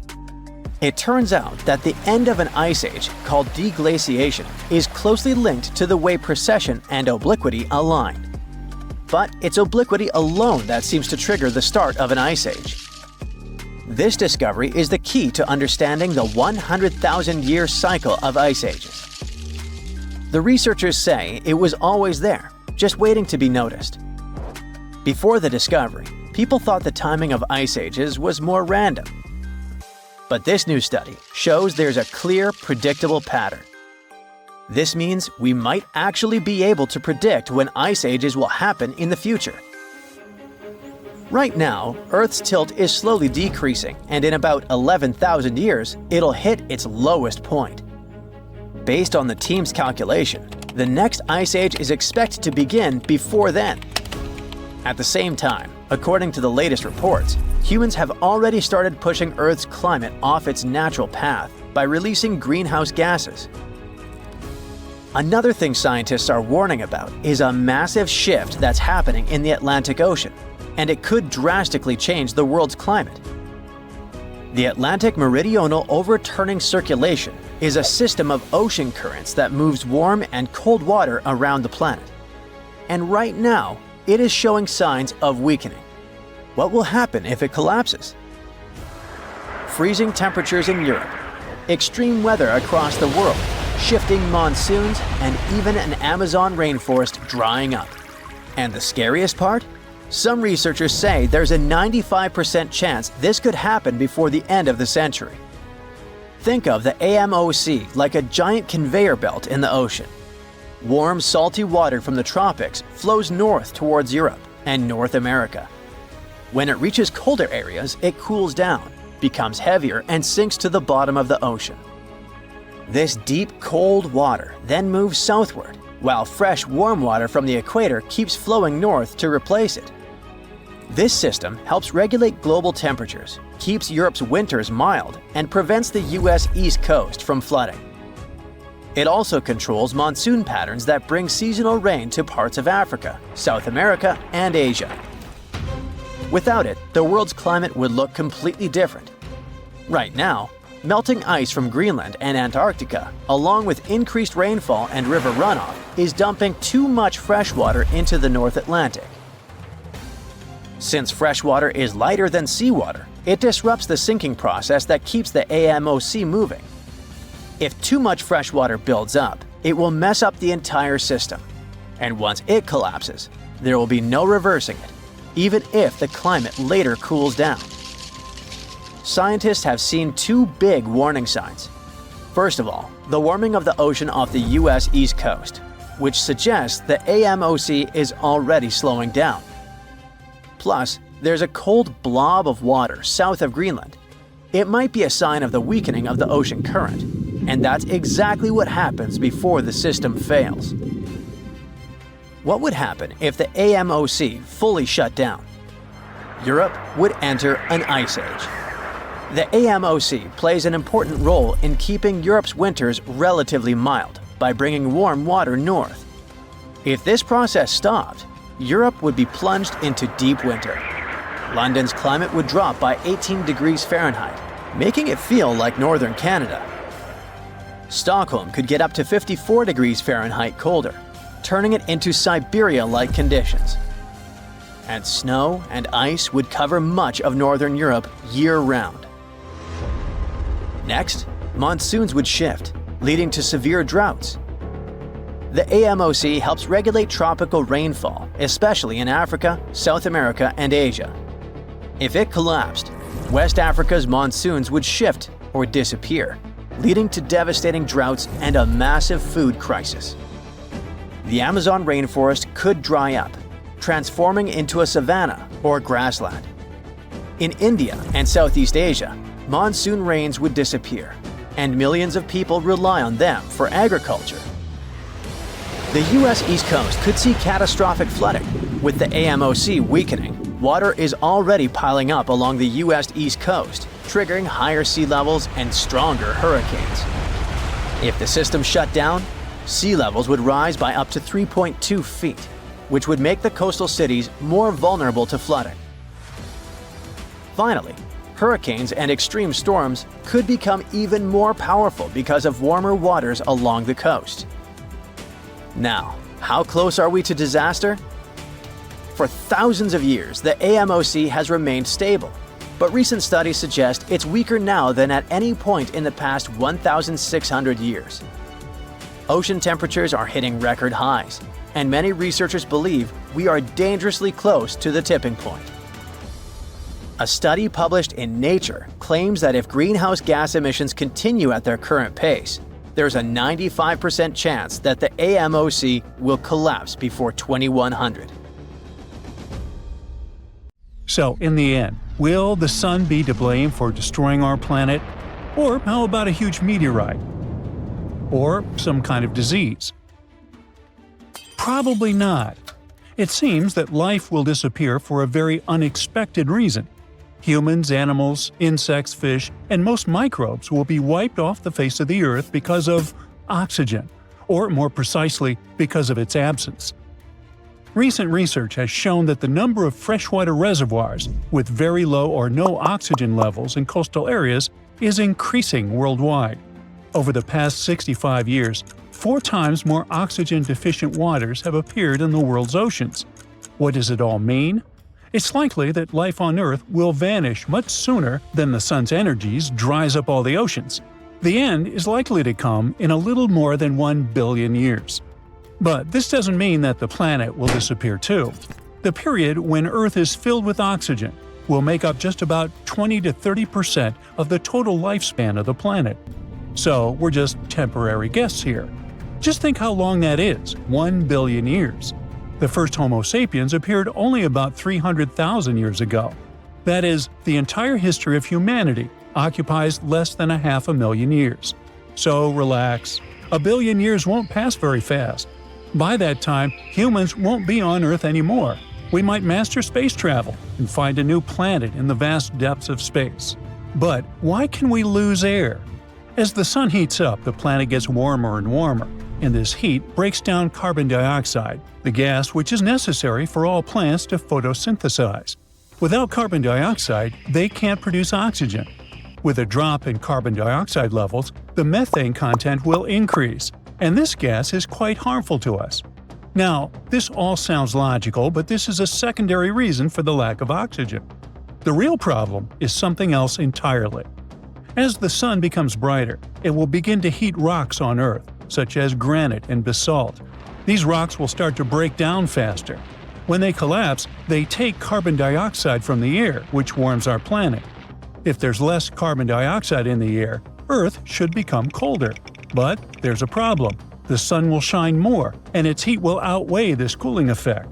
So even if rocks take away carbon dioxide, the sun will blaze so much that Earth will still become extremely hot. Next, when the sun shines more intensely, it, along with other natural factors, contributes to the breakdown of granite and basalt. These rocks mix with carbon dioxide and water to make carbonates, which go deep into the Earth.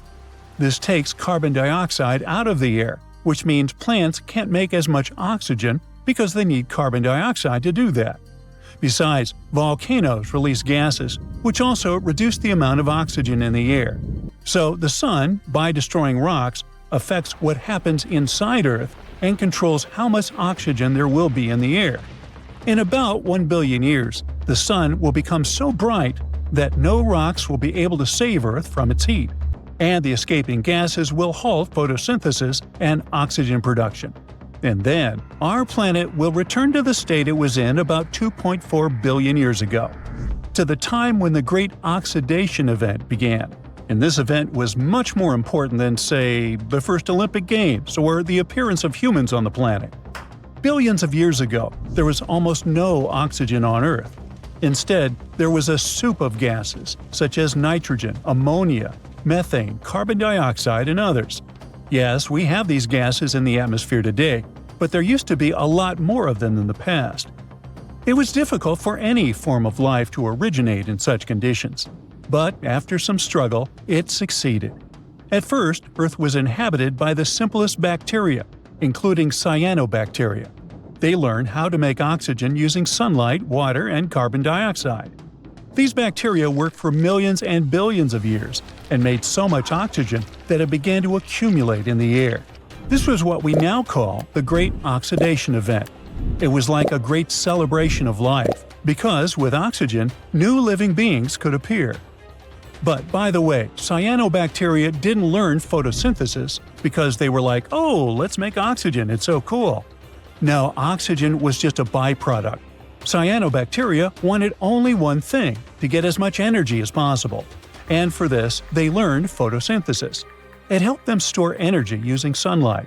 They used special pigments to absorb light, and the result of this process was the release of oxygen. This had been going on for hundreds of millions of years, and then, at some point, they made too much oxygen. This oxygen started to spoil other gases that had been there before. For example, it ate a lot of methane. Because of this, Earth cooled down a bit, and the Ice Age began. But that's another story.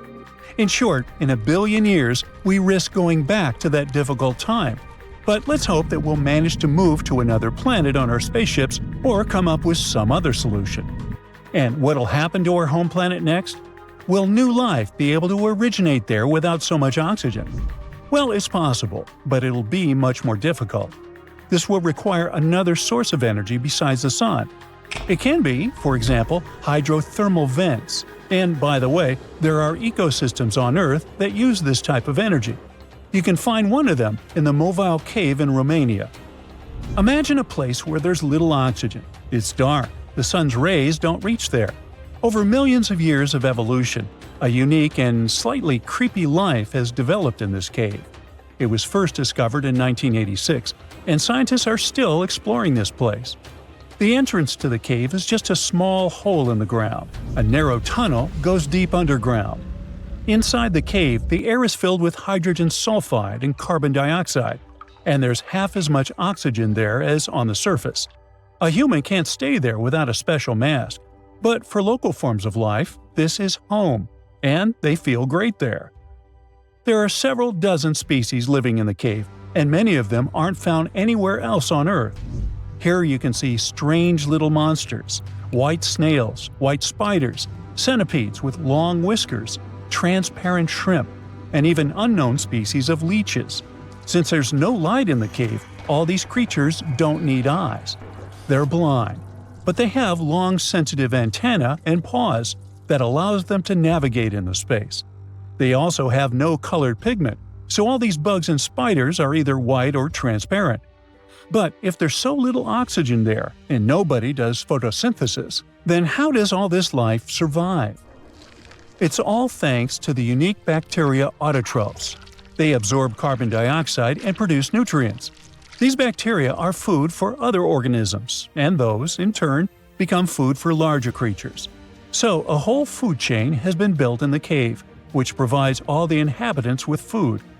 Evolution has created a unique ecosystem that exists separately from the rest of the world. It's like a small universe that has developed according to its own rules. However, this universe is not expanding, because all living beings here can't live away from hydrothermal vents and autotrophs. Otherwise, where would they get their energy from? But let's imagine that the sun cools down, almost all the oxygen disappears, and the entire planet gets covered with hydrothermal vents. It's dark, and the air is filled with methane, CO2, and other substances, and somehow life begins. Even people appear at one point. What would they look like? Pale, thin, and blind creatures with very long arms that help them navigate in space. They have pets, large centipedes or cockroaches that move silently on the ground. People are also quiet because they don't have lungs filled with air to scream. There's silence in the world. People communicate through touch. No one travels. Everyone lives separately next to their hydrothermal source. the whole world has turned into a horror movie in a billion years.